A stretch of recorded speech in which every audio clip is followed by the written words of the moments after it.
Hey, it's Andrew Downs. I'm proud to support Three Beards Media, and I would love to work with you. If you need merchandise for your company, organization, band, softball team, whatever, I can help. From name brand apparel to promotional items, large orders or small, online stores, and more, I can help your brand stand out. AKC Marketing is local, based in Johnston, and we are an employee-owned business, so our costs are low and our turnaround times are fast. But most importantly, we give you personal service to make sure you get exactly what you're looking for. Email me at andrew@akcmarketing.com or find me on social media, and let's make some cool stuff together. Now sit back and enjoy this Three Beards Media podcast.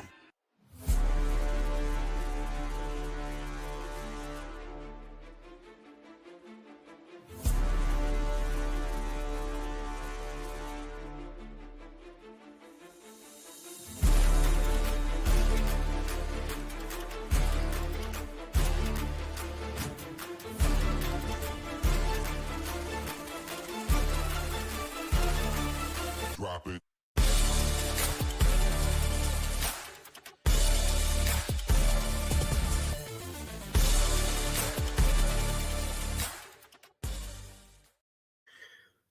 Welcome back to another edition of the Ball Don't Lie podcast. We are in week 18 already. I'm Ted Hall. I got Chris Spaghetti again producing in the background. My partner in crime, Justin Smool, can't be here today, kind of because of some crime. If any of you guys been following along with quick register posts and stuff like that, he did get his card shop broken into this past week. Crappy deal. Humans suck. But I think he's dealing with some stuff there, and I won't say a whole lot, but hopefully there's some resolution to that here soon, and we wish him the best. Go support High Five Comics and Cards, small shop there and outside of Ankeny, Des Moines. Quick recap of last week. It was another wishy-washy week for me. Week 17, 3-3. My Broncos lost another close one. You get stuff done this week. 3-3 for me, 1-4 for Small. 1-4 in our circle plays there. Those have been cold. I'm still sitting at an even 500 on the season. Need to finish strong here this week to see if we can't get keep that record above 500 for the season in a kind of a toss away year. I did miss my Oregon college play. Imagine that. Small hit Michigan plus 13.5. Michigan wins outright. Big win there.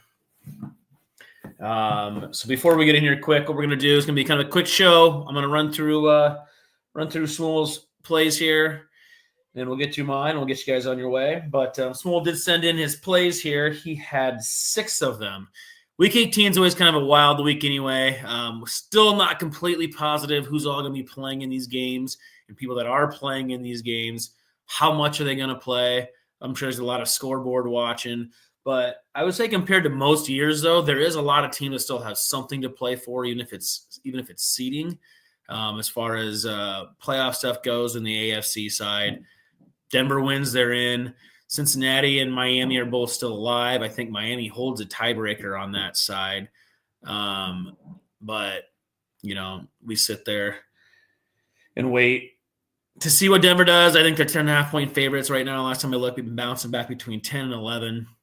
But another quick recap on last week. We finally did hit a winner in our Burkwood Farms. Luke Bodoff, congratulations to him. Hit a $150 gift card from our friends at Burkwood Farms. We do have another contest this week, so make sure to get your plays in on all of our socials. Your moneyline dogs need to win outright. You need to be 5-point underdogs or more to get that play in. There's a ton of options this week in the NFL.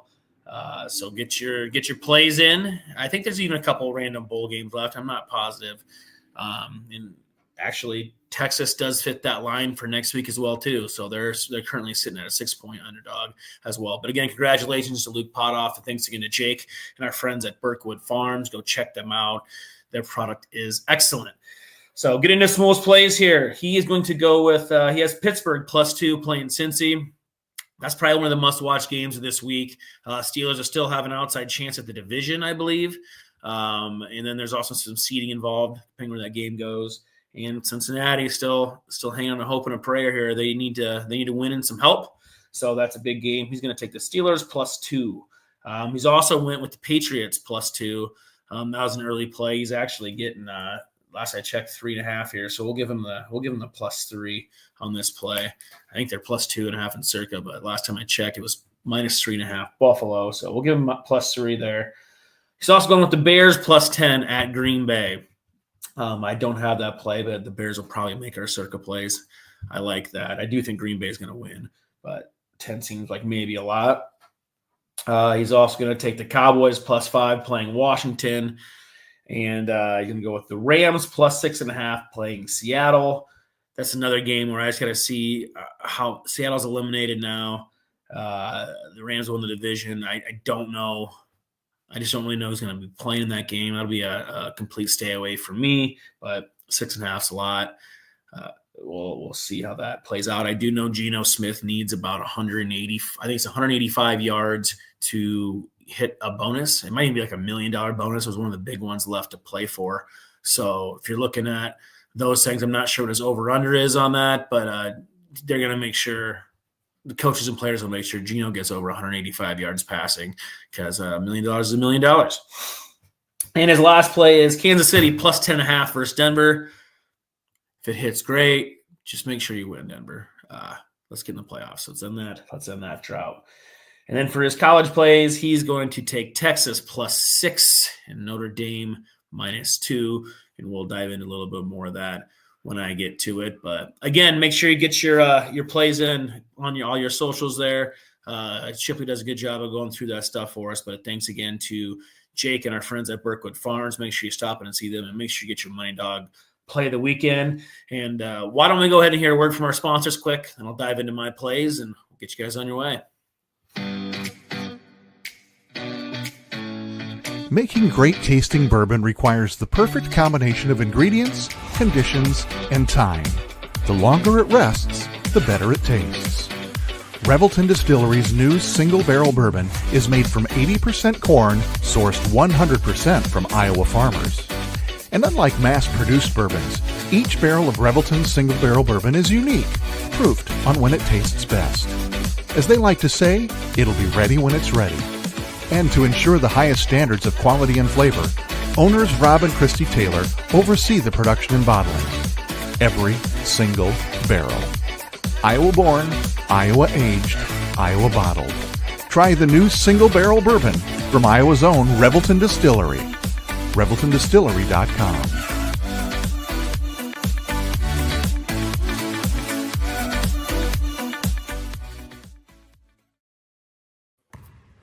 When energy meets precision, anything is possible.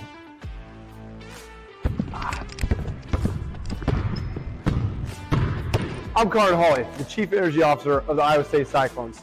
I'm full of energy on and off the court, but nothing gives me more energy than helping families find their dream home. And that's where Green Beret Realty comes in. They're more than just realtors. They're a team dedicated to getting things right for you and your family, just like we get it right on the court.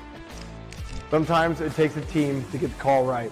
And when you're buying a home, you want a team that makes all the right calls. That is Green Beret Realty. And here's the best part. When you buy or sell a home through Dan at Green Beret Realty and mention this ad, he'll make a donation to the We Will Collective, helping student athletes like me thrive on and off the court.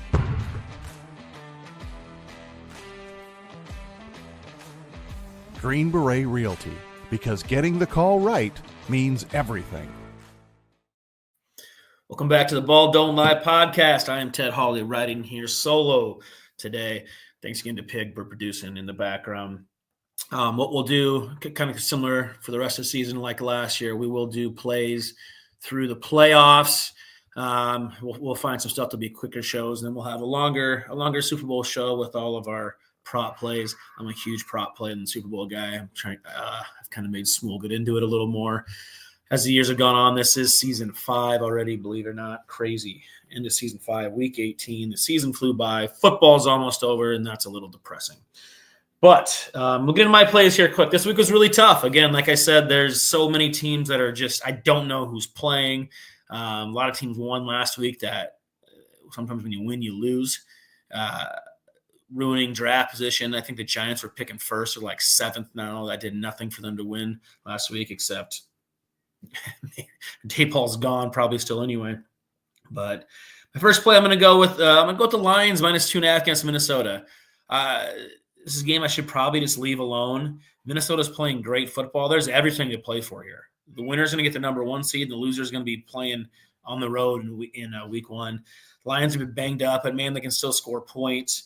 It's just a deal where I think Lions are still a little bit of a team of destiny. They're still finding ways to win. I think they're going to be able to score too many points here. So I'm going to buck Minnesota again. They've been killing me going against them this year, but I want to keep my theme and play against them one more time and hope the Lions can get it home. I have a bunch of huge futures on the Lions. So I listened I can't remember what show it was today or this week, but the more the Lions keep winning, it looks like there's a chance that 3 of their starters can get back by the NFC Championship game, probably for sure the Super Bowl if they do that. So not that a bye is not huge for everybody, but for Detroit more than most, the longer they can stay alive and get some extra rest and get to they get their bye and get 1 win and get to the NFC Championship game, getting Aiden Hutchinson back, which first of all, that's crazy to get back from that injury that quick.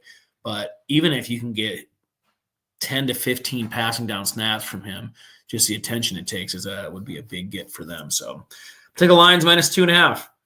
I'm going to go against Smool on this one. I'm going to take Washington -5, which Drew Shipley should be a little happy about. I've been going against Washington all year. It's bit me more than it hasn't. They have a lot to play for here too. Between them and Green Bay, I think Washington's sitting in the 7th spot right now, and Green Bay's 6th, but they're the same record. So a Green Bay loss this week and a Washington win. Being the 6th seed instead of 7 is probably a big deal because right now, as it sits, Philadelphia is the 2 seed. I think they're locked at the 2. I don't think anybody wants to go to Philadelphia. I think they'd rather travel to, I don't know if it's the Rams or the Bucks in the 3 and 4. I have to look at that again too. But there's some stuff to play for there in seeding wise. So I'm going to go ahead and take Washington -5, and we'll see if I can get in the right side of them once this year. Why not? Go back to the well one more time this year. I've been on the Cardinals. It seems like almost every damn week. They go -4.5. They're playing San Francisco. It sounds like Purdy's not even going to play. The Niners are really banged up. It was just a snake-bitten injury year for the Niners. It sounds like they're going to shut down most of their guys. I'm not even sure who's going to play. So I'm going to see if the Cardinals can go out on a high note this year, as they had a really bad last half. They were sitting there at 6-3, leading the division by a lot, and I think they need this to have a winning season. I have to go check their record again. I'm not positive what it is, but I'm going to take the Cardinals -4.5. Really ugly game here. Houston's locked in with the division. They're going to be the 4 seed. They're playing nobody, as they're pretty banged up too. They're 2. I'm going to take Tennessee -2 against Houston. Tennessee is one of those rare situations to where they have their coaches. It's a first-year coach. They're playing for wins and kind of some locker room stuff to build. Their guys are playing to want to be in the roster next year. So I think Tennessee should win this game. I think Houston has absolutely nothing to play for, and it's a survive and advance with healthy guys for them. So I'm going to take Tennessee -2.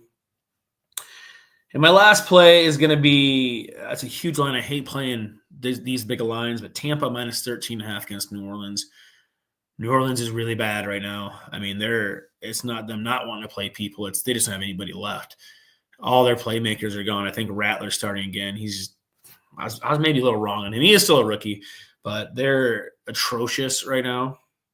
Those guys have already booked their vacation tickets. They might not even they might be getting on different planes after the game's over to go on vacation. But Tampa, they got another break last week with Atlanta losing, a win, and they're in with the division. And they're one of those teams that are pretty tough. They're probably going to be, if they sit at 3 or 4, so they'll be playing. It depends who they play. If they're the 4 seed playing either Detroit or Minnesota, they'll be a dog.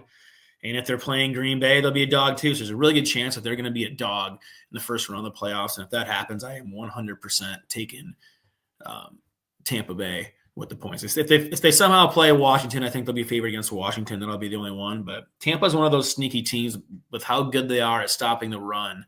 And when their offense is clicking, they can get going. They can score a bunch of points. They're a team that I think them and Green Bay are the teams that nobody wants to see in the NFC. So I think all of the NFC should be rooting for those 2 teams to play each other round 1 because you get one of them out of the way.